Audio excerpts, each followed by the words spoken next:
UKLO 1 year masters. No IELTS required up to 5 years visa. High visa success rate. Welcome to head TV. నేను మీ Ayushman. So ఈ రోజు మనము stock market updates చూద్దాము, అలాగే రేపు మార్కెట్లో ఏం జరగబోయే అవకాశాలు ఉన్నాయి దాని గురించి కూడా డిస్కస్ చేద్దాము. ఫస్ట్ ఇక్కడ మనం డైలీ చార్ట్లో చూసుకుంటే కనుక గత 3 రోజుల నుంచి ఏదైతే మనం అనుకుంటున్నామో ఒక క్లియర్ బ్రేక్అవుట్ అనేది మనకు అప్ సైడ్ అయినా డౌన్ సైడ్ అయినా ఎప్పుడైతే వస్తుందో అది వచ్చిన తర్వాతే ఒక క్లారిటీ మార్కెట్లో మొమెంటం క్లారిటీ అనేది మనకు అర్థమవుతుంది అనుకున్నాము.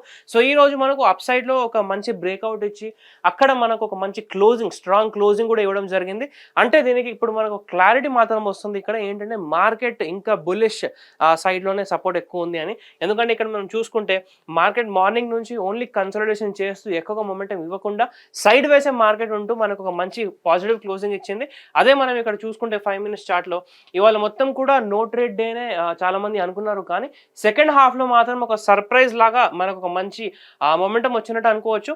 దీనికి కారణము మనము బ్లాక్ డీల్స్ అనుకోవచ్చు, లేదంటే ఆపరేటర్ మూవ్మెంట్ అనుకోవచ్చు. కానీ ఒక మంచి మొమెంటం వచ్చిన తర్వాత మార్కెట్ మనకు పాజిటివ్లో క్లోజ్ అవ్వడం జరిగింది. టోటల్గా చూసుకుంటే +470 పాయింట్స్లో మనకి ఇవాళ నిఫ్టీ మాత్రం క్లోజ్ అయిందనమాట. సో రేపు కూడా మార్కెట్ ఇక్కడనే ఈ లెవెల్ దగ్గర ఒకవేళ ఫ్లాట్గా ఓపెన్ అయింది అంటే ఫ్లాట్గా ఓపెన్ అయిన తర్వాత ఎలా అయితే ఇవాళ హైని క్రాస్ చేస్తుందో అక్కడ నుంచి ఈజీగా ఒక 100 to 200 పాయింట్స్ మొమెంటం మనం క్యాచ్ చేయడానికి మనకు ఛాన్సెస్ మాత్రం ఉంటుంది. ఒకవేళ మార్కెట్ మళ్ళీ గ్యాప్ అప్ కనుక ఓపెన్ అయింది అంటే అక్కడ కొద్దిగా కన్సాలిడేషన్ జరిగే ఛాన్స్ ఉంది. మొమెంటం కొంచెం తక్కువ రావచ్చు, ఎందుకంటే చాలా మంది బ్రేక్అవుట్ తర్వాత రేపు మంచి మొమెంటం వస్తుందని కూర్చుంటారు. కాబట్టి మొమెంటం రాకుండా ఓన్లీ కన్సాలిడేషన్ జరుగుతూ ప్రైస్ డీకే అనేది జరగడానికి ఛాన్సెస్ మాత్రం ఎక్కువ ఉంటుంది.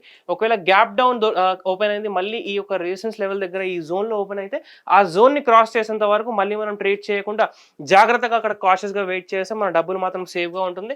సో రేపు 3 స్ట్రాటజీస్ మనం వాడుతూ ఓపెనింగ్ని బట్టి మన ఉన్న స్ట్రాటజీని మనం అక్కడ ఇంప్లిమెంట్ చేయాలి. అంతేకాకుండా ప్రైస్ యాక్షన్ని కూడా మనం మైండ్లో పెట్టుకోవాలి. కన్సల్టేషన్ జరుగుతూ ఏ సైడ్ అయితే మనకు బ్రేక్అవుట్ ఇస్తుందో ఆ టైంకి మనకు వాల్యూమ్స్ వస్తుందా లేదా అంతా చూసుకొని కొద్దిగా క్వాంటిటీస్ మనం ఇప్పుడు పెంచుకోవచ్చు. ఇప్పటివరకు మనం 25% క్వాంటిటీస్లో ట్రేడ్ చేస్తూ వచ్చాము. ఇప్పుడు 50% దాదాపు ఒక 100 లాట్స్ మనం చేస్తున్నాం అంటే ప్రెసెంట్ మనము 50% అంటే 50 లాట్స్ కానీ 50 షేర్స్ కానీ క్వాంటిటీ పెంచుకొని మెల్లిగా ఇక్కడ నుంచి మనం ట్రేడింగ్ అనేది మొదలు పెట్టచ్చు అనమాట. ఎందుకంటే ఇప్పుడు మనకు క్లియర్ బ్రేక్అవుట్ వచ్చింది కాబట్టి.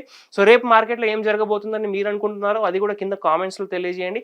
అలాగే మన ఛానల్ని సబ్స్క్రైబ్ చేసుకోండి, వీడియోని లైక్ చేసి ప్రతి ఒక్కరితో షేర్ చేయండి. Thank you. Hit TV app ని డౌన్లోడ్ చేసుకోండి. ఇందులో short news, live news, entertainment movies అన్ని అవైలబుల్ గా ఉన్నాయి. Please download Hit TV app. Hit TV app hit TV యాప్ని ఫ్రీగా డౌన్లోడ్ చేసుకోండి.